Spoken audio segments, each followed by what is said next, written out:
of the questions I get asked a lot is, how do I speed up the sales cycle? But that's a very one-sided approach based on what you want, not your prospects. So in this module, you're going to learn another approach based on something called the Jobs to be Done framework, which will allow you to see things from your buyer's perspective rather than yours. When you see things from your buyer's perspective, it's going to unlock a completely new world for you. It's almost like seeing the code for the Matrix for the first time. It'll allow you to close more deals faster and, more importantly, waste less time on deals that are not ready to close immediately or this quarter, depending on your sales cycle. So let's get into it. You have a prospect, and that prospect has a job that they are trying to get done. By way of example, let's say I'm the prospect and you sell barbecue grills.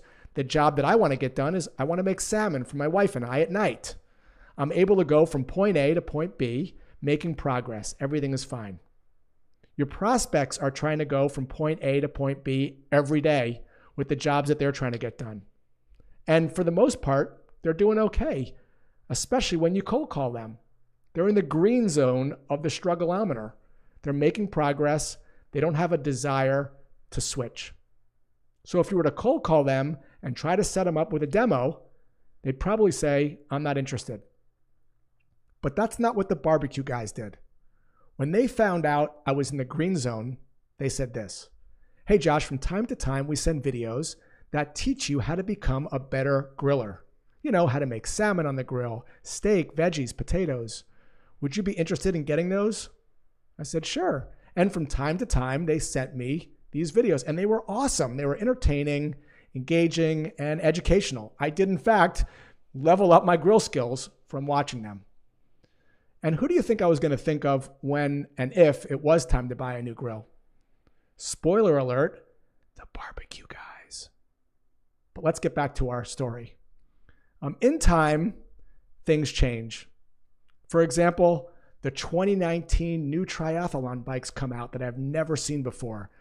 And I see what's possible: electronic shifting, lighter bike, faster wheels, more aero.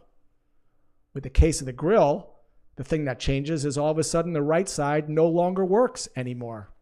So I either see something that's really cool I have a desire for, or something that I'm using no longer works the way it used to work. In a company, this happens all the time. I was using my whiteboard to manage projects, and then I hired 3 people that were remote, and all of a sudden that whiteboard didn't work anymore. So there's a struggle or a desire. The struggle in this case was the right side of the grill didn't work, so I had to move the 2 pieces of salmon to the left-hand side. The bike, the desire was faster, but the bike was also $7,000. So because I'm able to make progress on my bike, and because I'm able to move the salmon to the left without much effort, I'm not a buyer. I'm still able to make progress. I'm still able to go from A to B. I'm a little less happy because I desire that new bike. It's cool. And yeah, I guess it would be nice to have the other side of the grill, but I'm in the yellow zone. And I'm not a buyer. Best to put me in a track where you can make me smarter so that when I get into the red zone, I'll think of you. Let's advance the story a little bit, a few more months. Now my igniter doesn't work, so I have to light my grill with a match. I'm still able to make progress, except now it's a little bit more of a struggle because I got to find a match, I got to throw it in there. I'm in the orange zone, but I'm still not a buyer. And this is where we waste a lot of time as salespeople. If you know the questions to ask, in about 6 or 7 minutes, you can determine if your prospect is in the green, yellow, or orange zone. And if they are, you want to get out and put them in the track to make them smarter. We're not going to cover it in this module, but in the next module, you'll see exactly how to have that conversation so that you can figure out where they are. Let's go on. See that flame? That was caused by a salesperson. Let me explain. A few months later, a salesperson calls and figures out, by asking me questions, that only one side of my grill works and that I'm lighting it with a match. And he asks a really smart question.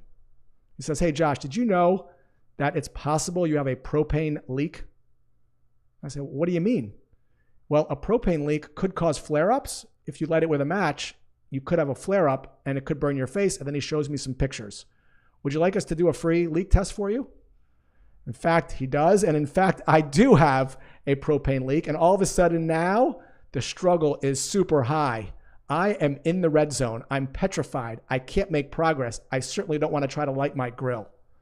Top performing salespeople don't just ask about problems, they find problems. And now that I'm in the red zone, I start shopping. I discover something new, a barbecue from the barbecue guys, of course, because they've been educating me all along. And I like these guys. So I decide to upgrade and level up because I want to become a better version of myself. I want to go from version 1 to version 2.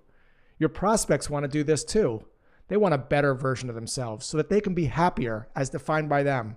To me, happiness might mean grilling for 10 people instead of just 2, and the feeling that I would get and the satisfaction of being able to handle it on my new grill. Once I've upgraded to the new barbecue, I can now start to make progress again. And I'm no longer in the red zone. I'm back to the green zone, and it all starts over again. Hope this was helpful in helping you understand not how to sell and move things along, but how people buy.